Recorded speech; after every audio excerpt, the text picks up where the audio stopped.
آئے ہم آگے دیکھتے ہیں. ہم نے پہلے سیکھا کہ یسوع کی مصلوبیت جو ہے وہ حقیقی تھی. اب ہم اگلا پوائنٹ دیکھیں گے. یسوع کی مصلوبیت ضروری تھی. بائبل مقدس میں لکھا ہے کہ خون بہائے بغیر معافی نہیں ہوتی تھی، نہ ہو سکتی تھی. یسوع کی مصلوبیت ضروری تھی کیونکہ بھیڑوں، بکروں، بیلوں اور گائے کی راکھ سے ظاہری پاکیزگی حاصل ہوتی تھی. یسوع کی مصلوبیت ضروری تھی کیونکہ ہر سال قربانیوں کی پھر ضرورت رہتی تھی. یسوع کی مصلوبیت ضروری تھی کیونکہ قربانیاں کامل نہ تھیں اور نہ ہی وہ کامل کر سکتی تھیں. کاہنوں کو اپنے لیے ہر سال قربانی دینی پڑتی تھی. پردہ کے اندر تک بس سردار کاہن کی اسیس تھی اور وہ بھی سال میں ایک مرتبہ. یسوع کی مصلوبیت اس لیے ضروری تھی تاکہ خدا تک رسائی حاصل ہو سکے اور اس کے لیے خون ضروری تھا. بے داغ اور کامل برے کا خون، بے عیب برے کے خون کی ضرورت تھی. ایک ایسی قربانی جو پاک ہو، خدا کی عدالت اور کفارے کے معیار پر پوری اترے. اور یسوع مسیح وہ کفارہ بنا، وہ قربانی بنا جس سے میری اور آپ کی خدا کے ساتھ صلح ہوئی، میری اور آپ کی خدا کے ساتھ جدائی ختم ہوئی، میری اور آپ کی خدا کے ساتھ دشمنی جو ہے ختم ہوئی. کیونکہ اس نے میرے اور آپ کے سارے جہان کا گناہ اپنے اوپر لیا تھا. وہ سن لیس تھا مگر ہمارے لیے گناہ بنا. وہ سن لیس تھا تاکہ میں اور آپ معاف کیے جائیں. وہ راست باز تھا تاکہ مجھے اور آپ کو اس کی راست بازی ملے. پہلے پطرس کے خط کے اندر لکھا ہے ہماری مخلصی سونے چاندی سے نہیں بلکہ مسیح کے بیش قیمت خون سے ہوئی ہے. ہم محض یہ نہیں کہہ سکتے ہیں کہ وہ زبور 22 کو پڑھ رہا تھا، وہ کلام کو پڑھ رہا تھا. اس کی درد حقیقی تھی، اس کی ایگنی حقیقی تھی. وہ دوری جو وہ صلیب پر محسوس کر رہا تھا ہمارے گناہوں کی وجہ سے وہ حقیقی تھا. ہمارے گناہوں کی سزا اور عدالت وہ برداشت کر رہا تھا. چوتھا کلمہ، اے میرے خدا، اے میرے خدا تو نے مجھے کیوں چھوڑ دیا. مجھے اور آپ کو یہ بھی سکھاتا ہے کہ جو گناہوں کی وجہ سے مجھے اور آپ کو جہنم کا تجربہ کرنا تھا، جہنم میں جانا تھا، وہ تجربہ صلیب پر میرا اور آپ کا نجات دہندہ خداوند یسوع مسیح کر رہا تھا. اگر میں اور آپ امیر آدمی اور لازر کی کہانی پر جائیں تو وہ کہانی واضح کرتی ہے کہ جو انسان گناہوں میں مرے گا اس کو کس طرح جہنم، عالم ارواح کے عذاب کا سامنا جو ہے وہ کرنا پڑے گا. امیر آدمی جب مرتا ہے تو اپنے آپ کو آگ کے اندر، شعلوں کے اندر تڑپتا ہوا دیکھتا ہے. وہ اپنی آنکھیں اٹھاتا ہے اور دور اونچائی کی جگہ پر لگ ایسے رہا ہے ابراہیم کو اور اس کی گود میں لازر کو دیکھتا ہے. اور جو پہلی چیز امیر آدمی جو ہے وہ محسوس کرتا ہے پیاس. اور خداوند یسوع مسیح 5ویں کلمے میں کہتے ہیں میں پیاسا ہوں. کہتا ہے اس کو بھیج، باپ ابراہیم لازر کو بھیج کے انگلی کا سرا پانی میں ڈبوئے اور میری زبان کو تر کریں. پہلی چیز جو جہنم میں امیر آدمی تجربہ کر رہا تھا اور وہ لوگ جو گناہ میں مریں گے اور جہنم میں عذاب میں جائیں گے وہ وہاں پر پیاس کا تجربہ کریں گے. پھر امیر آدمی ذکر کرتا ہے اس کو بھیج، اور باپ ابراہیم آگے سے جواب دیتے تمہارے اور ہمارے درمیان ایک بڑا گڑھا واقع ہے، کوئی وہاں سے ادھر نہیں آ سکتا، کوئی یہاں سے وہاں جو ہے وہ نہیں جا سکتا. جدائی، دوری، جو جہنم میں دوری کا تجربہ ہے، عذاب میں دوری کا تجربہ ہے. جو لوگ وہاں پر جائیں گے وہ وہاں پر خدا سے جدائی اور خدا سے دوری کو جو ہے وہ محسوس کریں گے. کیونکہ جہنم میں خدا نہیں ہے اس لیے وہ جہنم میں ہے. کیونکہ جہنم میں خدا نہیں اس لیے وہاں پر تاریکی ہے. بائبل مقدس میں خداوند نے واضح طور پر بیان کیا ہے اسے وہاں اندھیرے میں ڈال دو جہاں رونا اور دانتوں کا پیسنا ہے. جہنم جہاں پر خدا نہیں ہے، اور کیونکہ خدا وہاں پر نہیں اس لیے تاریکی وہاں پر ہے، اندھیرا وہاں پر ہے، رونا اور دانتوں کا پیسنا وہاں پر ہے کیونکہ خدا وہاں پر نہیں ہے. اور یسوع مسیح یہ سب تاریکی صلیب پر برداشت کر رہے تھے. تاریکی جہنم کے اندر بھی ہے. اس نے وہاں پر علیحدگی محسوس کی ہے، اس نے وہاں پر دوری محسوس کی ہے. اس نے وہاں پر پیاس جو ہے وہ محسوس کی ہے، اور وہ شعلوں میں تھا، اس کی عدالت ہو رہی تھی اس کے گناہوں کی وجہ سے، اور یہ سیم تجربہ خدا یسوع مسیح صلیب پر کر رہے تھے، تاکہ کل کو مجھے اور آپ کو ہمیں اپنے گناہوں کی وجہ سے عذاب اور جہنم کا تجربہ نہ کرنا پڑے، لیکن یسوع مسیح نے ہمارے گناہ اپنے اوپر لے کر اس تجربے کو وہاں پر محسوس کیا، پیاس کو، دوری کو، جدائی کو، چھوڑے جانے کے احساس کو، علیحدگی کو، تاریکی کا وہ وہاں پر جو ہے وہ سامنا کر رہے تھے۔ جو امیر آدمی گناہ کی وجہ سے محسوس کر رہا تھا، برداشت کر رہا تھا، وہ ہمارے گناہوں کی وجہ سے خدا یسوع مسیح صلیب پر برداشت کر رہے تھے، اس کا تجربہ کر رہے تھے۔ یہ محض کلام پڑھنا نہیں ہے کہ اے میرے خدا تو نے مجھے کیوں چھوڑ دیا۔ یسایہ کی کتاب چیپٹر نمبر 59 59 باب دوسری آیت میں لکھا ہے، اور تمہارے گناہوں نے، خدا کہہ رہا ہے اپنے بندہ کے ذریعے سے، تمہارے گناہوں نے اسے تم سے رو پوش کر دیا، نبی کہہ رہا ہے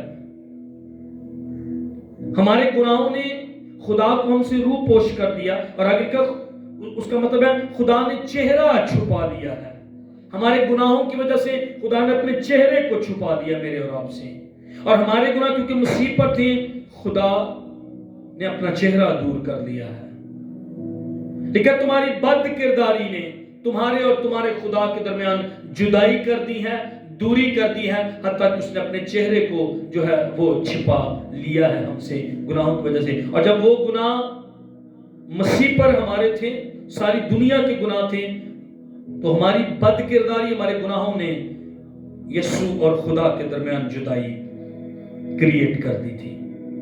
خدا ایسے جیسے چہرہ روپوش کر لیا ہے، اور کیونکہ ہمارے گناہ یسوع پر تھے، اس نے اپنے جسم کے ذریعے سے ان گناہوں کو اپنے اوپر لے کر دشمنی کو ختم کیا۔ وہ ضابطے جو میرے اور آپ کے خلاف تھے، وہ حکموں کی دستاویز، وہ لمبی گناہوں کی لسٹ جو میرے اور آپ کے نام پر تھی اور میرے اور آپ کے خلاف تھی، خدا یسوع مسیح سے صلیب پر ہٹا دیا ہے۔ ہاللیلویہ۔ اس نے اس دشمنی کو ختم کر کے، اس فورسیکنس کو فیل کر کے، اس چھوڑے جانے کے احساس اور دوری اور جدائی کے احساس کو خود محسوس کر کے، میری اور آپ کی خدا کے ساتھ صلح کرا کے، مجھے اور آپ کو خدا کے ساتھ ایک تن کر کے، دشمنی ختم کر کے مجھے اور آپ کو ایک نیا انسان پیدا کر دیا۔ ہاللیلویہ۔ میں اور آپ ایک نئے انسان ہیں، میں اور آپ ایک نئی مخلوق ہیں، اور یہ یسوع مسیح کی وجہ سے ہوا ہے۔ خداوند یسوع مسیح نے کفارہ دے کر میرے اور آپ کے لیے عبرانیوں کی خط کے مطابق ایک نئی راہ تیار کر دی ہے، ایک زندہ راہ تیار کر دی ہے، ایک پاک راہ تیار کر دی ہے، اور اس راہ پر آگے خدا کا تخت، خدا کے فضل کا تخت ہے، پردہ ہٹا دیا گیا ہے، پردہ کے اندر تک میری اور آپ کی رسائی ہو چکی ہے، اور اب ایک نئی راہ تیار ہے، اور وہ جو نئی راہ تیار ہے، اب میں اور آپ اسیس کر سکتے ہیں۔ میری اور آپ کی اسیس نہیں تھی، میری اور آپ کی رسائی نہیں تھی باپ تک، باپ کے تخت تک، لیکن اب وہ فضل کے تخت کے پاس، اسی لیے میری اور آپ کی رسائی ہوئی، اور عبرانیوں کا مصنف یہ کہتا ہے پس آؤ ہم فضل کے تخت کے پاس دلیری سے چلیں۔ کیوں دلیری سے چلیں؟ برہ قربان ہوا ہے، مسیح کو چھوڑا گیا ہے میری اور آپ کی خاطر، ہماری بد کرداریاں خدا نے اپنے بیٹے پر لا دی، بس آؤ ہم دلیری کریں۔ کیوں دلیری یہ حاصل ہے؟ یسوع کے لہو کی وجہ سے، یسوع کی صلیب کی وجہ سے، یسوع کے کفارے کی وجہ سے میں اور آپ نئے انسان ایک تن خدا کے ساتھ ہو چکے ہیں، اور اب میں اور آپ دلیری کر سکتے ہیں تاکہ ہم پر وہ فضل ہو جو ضرورت کے وقت ہماری مدد کرے۔ اگر ہم یسایہ 53 باب کو پڑھیں، ہماری بد کرداری اس پر لا دی گئی، ہماری سلامتی کے لیے اس پر سیاست ہوئی، ہمارے غموں کو اس نے برداشت کیا، ہماری تکلیفوں کو اس نے سہا، ہماری شرمندگی اس پر لا دی گئی، ہماری غربت اس پر لا دی گئی، ہماری لعنتیں اس پر لا دی گئی، اور وہ لعنتی بنا، ہماری سزا اس نے برداشت کی۔ اگر ہم اس حوالے پر غور کریں، یہ بہت خوبصورت ہے۔ بد کرداری ہماری تھی لیکن اس پر لا دی گئی، سلامتی ہماری تھی کے لیے اس پر سیاست ہوئی، غم ہمارے تھے اس نے برداشت کیے، تکلیفیں ہماری تھیں اس نے سہی، شرمندگی ہماری تھی اس پر لا دی گئی، غربت ہماری تھی اس پر لا دی گئی، لعنتیں ہماری تھی لعنتی وہ بنا، سزا ہماری تھی